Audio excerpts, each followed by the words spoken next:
mon arrière-plan Zoom montre un bel appartement avec bibliothèque et plantes.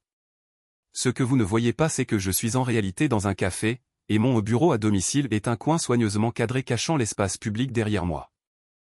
Je dis aux clients que je travaille depuis des cafés pour l'ambiance créative. La vérité est que je travaille depuis des cafés parce que ma voiture n'a pas de Wi-Fi. La lutte créative est réelle, juste pas comme ils pensent. Ma copine pense que je suis un nomade numérique par choix. Elle ne sait pas que la partie nomade signifie bouger ma voiture vers différents endroits de parking la nuit. Le romantisme du travail à distance cache le désespoir. Le propriétaire du café sait. Il me laisse rester toute la journée, me donne parfois du café gratuit quand les affaires sont lentes. Nous n'en parlons jamais, mais sa compréhension silencieuse semble une bouée de sauvetage. Ma mère appelle inquiète pour moi. Je lui dis que je vais très bien, juste construisant ma carrière freelance. Elle s'en sort à peine elle-même, je ne peux pas la charger de ma vérité. Les mensonges nous protègent tous les deux. Je calcule chaque achat par combien d'heures d'écriture cela coûte. Ce café ? 2 heures de travail. Ce sandwich ? 4 heures. Ma vie est mesurée en nombre de mots et tarifs horaires, pas repas ou confort. Les toilettes publiques deviennent ma salle de changement et routine matinale.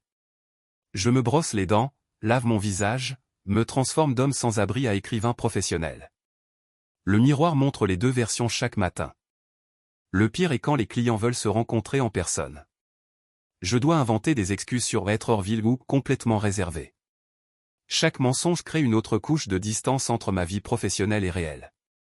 Chris Matthews a commencé à venir à mon café. Réussi, bien habillé, travaillant sur son ordinateur comme moi. Mais il m'observait avec des yeux différents, des yeux de reconnaissance. Il avait été où j'étais. Il m'a acheté un café un matin et a dit, l'arrière-plan virtuel ne cache pas les yeux fatigués. Pas de jugement, juste observation. Pour la première fois, quelqu'un me voyait sans que j'aie à expliquer. Chris m'a raconté son histoire, freelance sans abri il y a 5 ans, même café. Écrire pour des tarifs horaires vous maintient en mode survie, a-t-il dit. Vous devez construire des actifs, pas juste échanger du temps. Il a expliqué que mes compétences d'écriture étaient des actifs d'entreprise, pas juste des services freelance. Je pouvais créer des produits, construire une agence, évoluer au-delà de ma vitesse de frappe. Le concept semblait étrange mais excitant. Mon premier produit numérique était un e-book sur l'écriture freelance. Créé dans le même café, vendu en ligne. Le premier mois il a fait 1 100 € pendant que je dormais. Le revenu passif semblait découvrir la magie. Chris m'a connecté avec mon premier client en contrat, travail de contenu mensuel pour 2 300 € stable. Un revenu prévisible signifiait que je pouvais enfin arrêter de m'inquiéter pour l'assurance voiture du mois prochain. J'ai dit la vérité à ma copine. Elle a pleuré, mais pas de déception, de soulagement que je lui fasse enfin confiance. La distance dans notre relation avait été les mensonges, pas les kilomètres. Elle m'a aidé à créer un plan d'affaires depuis son appartement. Notre relation transformée de fantasme romantique à vrai partenariat. La lutte est devenue quelque chose que nous affrontions ensemble, pas cachions l'un de l'autre. J'ai tout dit à ma mère. Elle n'avait pas d'argent pour aider, mais elle avait de la sagesse et de l'amour. Ton père et moi avons tout perdu une fois aussi, a-t-elle dit. La honte familiale est devenue force familiale. J'ai obtenu mon premier appartement en 2 ans. Le propriétaire ne se souciait pas de mon score de crédit quand j'ai montré 6 mois de contrat. Le succès professionnel a ouvert des portes littérales et figuratives.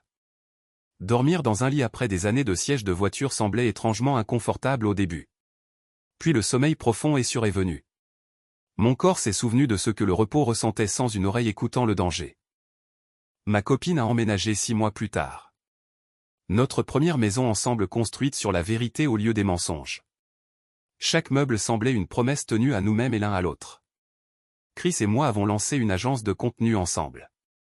L'étudiant est devenu un partenaire d'affaires. Il dit que je comprends la lutte client de façon qu'il a oubliée, mon empathie est devenue notre avantage compétitif. Nous avons embauché notre premier rédacteur, une jeune freelance luttant comme je l'étais. L'enseigner a semblé tendre la main pour aider mon ancien moi vers l'avant. Le cycle de la lutte se transformant en création d'opportunités. J'ai remboursé toutes mes dettes de carte de crédit des jours de vie en voiture. Voir ces soldes à zéro a semblé être libéré de menottes financières. Les chaînes de la dette de survie finalement brisées. Nous avons acheté le café quand le propriétaire a voulu prendre sa retraite. L'espace qui m'a donné un abri me donne maintenant une entreprise. Le cercle de la gentillesse et de l'opportunité complété magnifiquement. Nous avons gardé la politique de café gratuit pour quiconque travaillant dur sur ses rêves. La gentillesse qui m'a sauvé maintenant est tendue à d'autres. Le café est devenu un sanctuaire pour les rêveurs, pas juste des clients. Ma mère a visité notre nouvelle maison. Voyant son fils stable et heureux, elle a finalement arrêté de s'inquiéter. La relation parent-enfant guérit de protection mutuelle à célébration mutuelle. Je prends encore des appels Zoom depuis des cafés parfois, mais maintenant c'est mon café. L'arrière-plan est réel, le succès est authentique. La plateforme qui tenait mes mensonges affiche maintenant ma vérité. Ma voiture est juste pour conduire maintenant, pas pour vivre. Je garde encore une couverture à l'arrière, pas pour dormir, mais pour des pique-niques avec ma copine. Le véhicule transformé avec son but. Nous avons lancé un programme de mentorat pour les freelances sans abri. Chaque personne aidée semble guérir une autre partie de mon propre passé douloureux. La lutte devient un but en aidant les autres à échapper. J'ai écrit un livre sur mon voyage. L'écriture a coulé d'un lieu de douleur guéri plutôt que de désespoir actuel. Les mêmes compétences qui payaient des tarifs horaires créent maintenant un héritage durable. Notre agence a maintenant 12 employés, tous d'anciens freelances. Nous avons créé de la stabilité pour des gens qui ne connaissaient que le travail. Construire quelque chose qui survit à l'économie des petits boulots semble le vrai succès. J'ai acheté ma première propriété d'investissement, un petit studio au-dessus de notre café. Le revenu passif couvre nos dépenses professionnelles. Les actifs travaillant pour moi au lieu de moi travaillant pour la survie. Je parle dans des conférences d'écriture sur le sans-abrisme caché dans les domaines créatifs. Chaque discours semble une thérapie, guérissant ma propre honte en aidant les autres à comprendre. La scène devient une plateforme pour la vérité.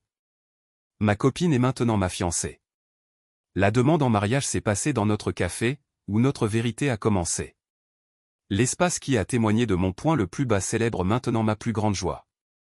Le rédacteur freelance qui vivait dans sa voiture a appris que la vraie créativité s'épanouit dans la sécurité, pas la survie. La meilleure écriture vient d'un lieu d'abondance, pas de désespoir. Je visite encore les toilettes publiques parfois, mais maintenant pour apprécier leur propreté, pas les utiliser comme maison. Le simple luxe du choix de où je me prépare semble une liberté quotidienne. Chaque matin quand je fais du café dans ma propre cuisine, je me souviens des tasses gratuites qui me maintenaient.